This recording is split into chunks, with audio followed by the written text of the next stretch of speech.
Today we're going to be talking about how to help our children who have high functioning autism. Hey there, I'm Charlotte with Colorful Teaching for You, and we are going to be looking at some of the signs to recognize if our children have high functioning autism and how to support them. So the signs for children, they're not black and white. In fact, they are not as obvious. And many of our children who have high functioning autism, in fact, almost all of them, do not have a developmental or an educational deficit. They are the same as all of us, all of our children, right? So again, this is why it's difficult to really see these signs, but let's look at a few of them. So one of them might be fixation on specific topics or concepts, right? Another might be difficulty navigating social interactions. A third might be struggling with a routine, or without a routine actually, if they don't have one. Fourth is they might have issues with change. So if you're changing from one topic to the next or one room to another. The fifth one is perhaps going from 0 to 10 with their emotions really quickly. And the next one might be having difficulty with planning and organizing. So again, this is not an exhaustive list. It's just a starting point for you to know if your child has autism, what might they have difficulty with, and how can you help them. So the following strategies you're going to teach them really in a whole class environment so that nobody feels left out and everybody benefits from it. All right, so let's get right into it because we've got, I think, let me just check. Yep, 6 different strategies. And you'll only use the ones that work best for your students in your class. So the first one, if your child is struggling with schedules or with routines, I'd create a visual cue. Well, not a visual cue, but visual cues. So perhaps a visual calendar in your class, or a visual routine of when I walk into the classroom, what do? Oh, I put my backpack down. And then I take out my planner, and then I take out my jacket and hang it up. I go to my desk, I put my planner down. I write in my planner if there's, if you've written it on the board already. So what are the steps that they need to do in the morning? What exactly are they going to be doing throughout the day? Those are visual cues that I like to create. I do it both in picture format and in words. Eventually, you can just move toward words, but I start with picture depending on the grade level. Now, I also like to use visual cues for when I'm transitioning from one topic to another. So I like to give them a 5-minute warning or and then a 1-minute warning. And what I use is a clock with movable hands. So you can easily, these are very inexpensive to purchase. You could also use, if you have access to a whiteboard or an interactive board, you could use a visual timer that they can see on the board, or really a big visual clock that they can see 5 minutes going down. Okay, so those are visual cues. Number 2 is support buddy. So here, especially if you do not have an EA, education assistant, in your classroom, this is really important because it allows your children, or helps your children, to stay on task, because you're creating a space where they're both held accountable to each other. And I wouldn't just do it for one child, but I would do it for everybody. Have them all have a support buddy so that no one's feeling left out. And then I would change it up, because this helps your child or your children actually interact with each other and learn to make new friends. It helps them also enjoy being in your classroom. Okay, so number 3 is manage emotions. So here we know that children who have autism, especially high functioning autism, they struggle with reading emotions and expressing their emotions in appropriate ways. So what we're going to do is we're going to teach them what are the different types of emotions based on the grade level, and then we're going to look at what does it look like, what does it feel like for me and for other people, based on perhaps different scenarios that you can talk to them about.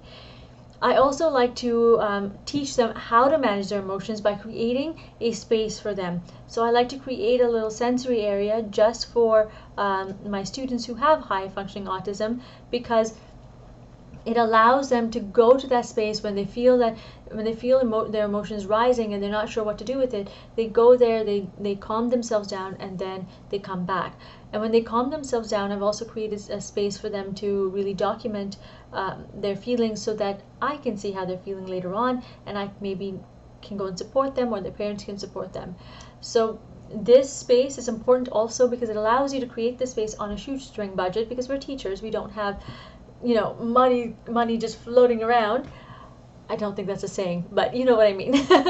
And also because if you do not have an EA, it is really difficult for you to say, you know, call somebody to take your child to a sensory room, if you even have a sensory room in your school. So instead of that, create a space for them so that they're not going from 0 to 10 in the middle of your lesson, and they know to go there, and you teach them how to go there. And this space can be used for other kids as well, okay? But it's specific to children who have autism. The next one is interest driven. So here I would recommend creating a unit for your child based on what they're interested in. And when you do that, it gets them really excited to learn. You have them focused, you have them excited, you can even have them as the expert, and it'll make them feel really good about themselves. And when you do this, you can also cover a range of not topics, but curricular competencies or core competencies or learning outcomes wherever you are in the world. It is really important. You can do art, you can do writing, you can do social studies, you can do science, you can do so much. I honestly love creating interest-driven lessons or units. And if you aren't sure how to do it, send me a message at colorfulteach@gmail.com. Colorful has an E in it, or U in it, sorry.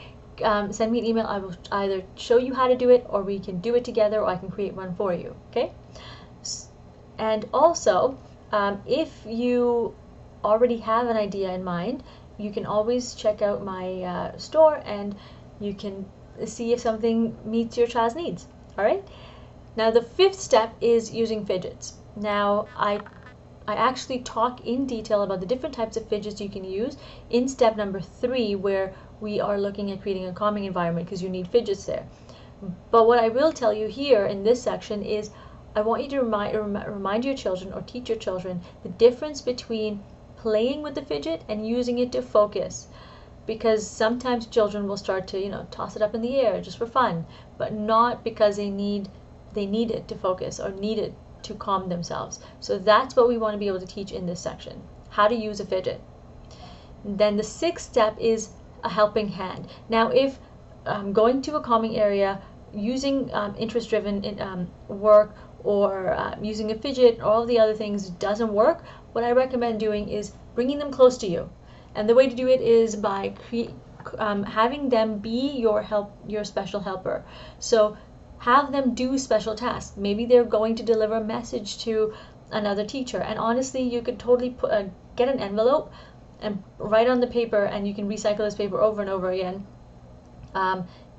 This child needs a brain break. Put it in there, seal it, give it to them, and the person at the other end, the teacher or the admin, opens it and they see it and they're like, oh, okay, and they might pretend to write in it and close it and give it back to you.